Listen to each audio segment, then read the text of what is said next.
Hello दोस्तों, मैं फिर से आ चुका हूँ बुक ऑफ एस्पार के एक और नई एपिसोड के साथ। इस एपिसोड की शुरुआत में हम लोग देख पाते हैं जूफेन कहने लगा, बहुत बात हो गया, अब हमें डिस्कस करना चाहिए हम लोग किस तरह से मिस्टिकल हेवन सेक्ट पर अटैक करने वाले हैं। और हम लोग देख पाते हैं घूस सेंटर जो जूफेन के हाथों में चिपका हुआ है। और फिर अगली बॉल जूफे उन्हाई से कहने लगा, उन्हाई तुम्हारे साथ कितने सारे लोग आए हैं। इसके जवाब में उन्हाई कहने लगा, तिवानियों के फोर्थ टाइगर साहब बोदार को डिफेंड कर रहे हैं, एल्डर यान अपने एलकामी क्यों कर रहा है और बाकी सारे स्टूडेंट अपनी इंटरनल काम को संभाल रहा है। उन्हें छोड़कर एलाइन लो एलायंस की सारी पावर यहाँ पर ही है। और फिर उन्होंने अगली बॉल जूफेंस कहने लगा, हमारे पास 50 इथेरिया स्टेज एक्सपर्ट है, 5000 रेडियन स्टेज एक्सपर्ट और 1 लाख फ्लाइंग टाइमर आर्मी है। जो सुने बाद जूफेन कहने लगा, तो फिर हम लोग एक दूसरे के साइड के गैप को मेकअप करेंगे। और फिर अगली बार जूफेन कोल्ड फेस मारते हुए कहने लगा, अगली चीज उनके होम एडवांटेज को डिस्ट्रॉय करना है, हर कोई मेरे चारों तरफ आओ और सुनो। और फिर अगली बॉल हम लोग देख पाते हैं हर कोई जूफेन की गिर को डरा हुआ है। और फिर अगले बॉल आयतर हमें एक सुंदर से सिनारी दिखाते हुए कहने लगा, 6 महीने की डेडलाइन अब आने वाला है। और फिर अगले बॉल हमें एक पिजन का सीन दिखाया जाता है जहाँ पर एक लड़का आते हुए कहने लगा, सीनियर सिस्टर कुयानिंग, क्या ये सच में जरूरी है? तुम्हारे कॉन्फाइनमेंट बहुत जल्दी खत्म होने वाला है, 20 साल पहले ही बार हो चुका है और फिर भी तुम इसको पकड़ के रखे हो। तुम अब एक प्योर नहीं हो, इसलिए मुझे अब तुम्हारी कोई भी जरूरत नहीं है, इसलिए तुम इतना बड़ा सीन को कॉज करना चाहती हो। तो सुनने बाद कुयानिंग कहने लगा, सायो मैंने तुम्हें तो छोटे से बड़े होते देखा है, मैंने सोचा था तुम अपने फादर से अलग हो गए, लेकिन मैं गलत था। तुम्हारे डेमोस तुम्हारे फादर से भी ज्यादा बुरा है। तुम्हारे फादर अपनी तो लड़की को बहुत ज्यादा प्यार करता है जो तुम हो। जिसके रिप्लाई में सायो कहने लगा, मैं जो भी चीज कर रहा हूँ वो सब प्यार के लिए कर रहा हूँ। जूनियर सिस्टर क्वीन चैंग, आधा साल पूरी तरह से खत्म होने वाला है और वो अभी तो यहाँ पर नहीं आए हैं। तुम्हारे लिए अच्छा ही होगा तुम अपनी बात को रखो, तुम्हें पुलिस आने की कोई भी जरूरत नहीं है, मैं तुम्हें देवो नहीं करूंगा, मैं खुद को रोकना जानता हूँ, मैं तुम्हारे साथ ओल्ड होना चाहता हूँ। ये कहने के बाद सायो बहुत ज्यादा हंसने लगा। सुनी बात क्वीन चैंग कहने लगा, वो जरूर यहाँ पर आएगा, जब उसने कहा है वो स्वामी के अंदर यहाँ पर आएगा तब वो जरूर यहाँ पर आएगा। अगर वो यहाँ पर नहीं आता इसका मतलब तुम लोगों ने उसे रोक दिया है, मैं हमेशा इसे रोक कर रखूंगा जब तो ना वो मेरे सामने आते हैं।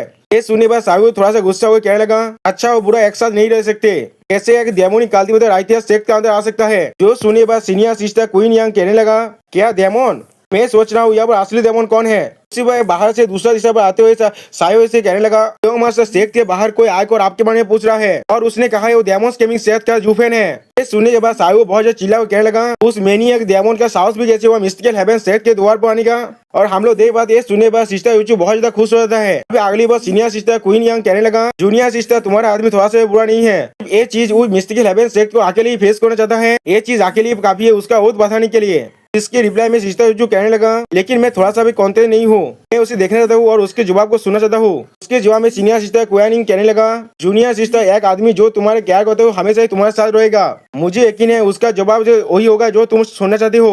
हम लोग देख पाते ये सुनने बाद साहू बहुत ज्यादा गुस्सा होने लगा। फिर अगली बार साहू चिल्लाओ कहने लगा, इतना काफी है। फिर साहू बहुत ज्यादा चिल्लाओ कहने लगा, डेमोनिक काल्टिवेटर बहुत ज्यादा बुरे होते हैं, किस तरह से एक डेमोनिक काल्टिवेटर सिस्टर क्वीन चैंग के साथ रह सकता है, उससे अच्छी बातें नहीं इसको बेवकूफ बना दिया है, मैं उसे कोई भी इस तरह से डिसिप्लिन नहीं दे सकता एक सेमलिस फिन की तरह। तो सुनिए और एक चीज लेखी कहने लगा, जूनियर बादर तुम इस तरह से कैसे ऐसे बन गए, इतनी ज्यादा पेटी और गिरती। जो सुनकर सायो चिल्लाकर उससे कहने लगा, अपने मुंह को बंद रखो। अगली बार सिस्टर से कहने लगा, जूनियर सिस्टर क्वीन चैंग तुम्हें सच में लगता है मैं जूफेन को यहाँ जाने दूंगा जब वो मिस्टिकल हेवन सेक्ट में अकेले ही आया है? इसके रिप्लाई में सिस्टर जो कहने लगा, तुम उसे मार सकते हो लेकिन उसको भी तौंत मत करना अगर तुम अपनी जिंदगी को खत्म करना नहीं चाहते।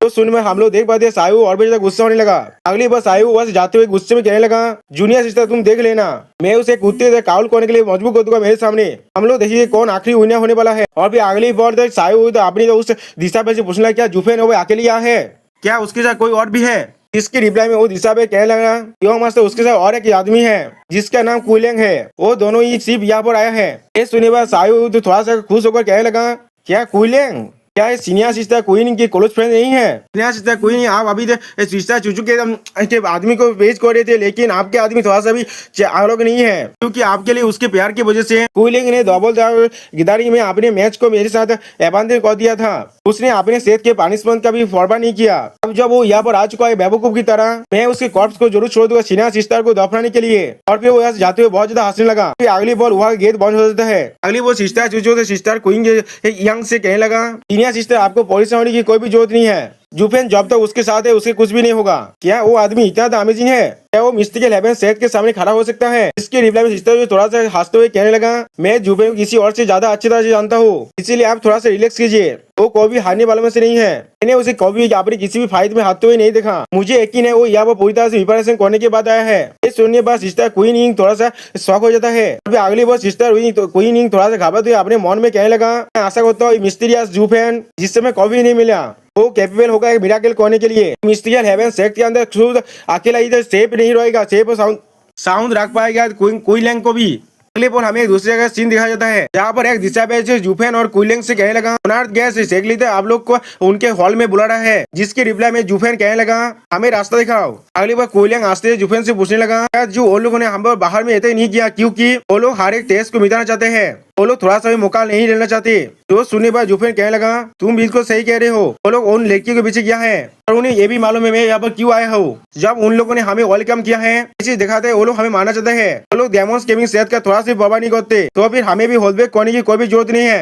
लेकिन हम लोग की शुरुआत करने से पहले हम लोग को मेक श्योर करना पड़ेगा वो सारी लड़की बिल्कुल सही है। ये बॉल जूफेन एक हॉल में दुखते हुए कहने लगा, हम लोग उन्हें तो होस्टेस का इस्तेमाल करते हुए नहीं दे सकते।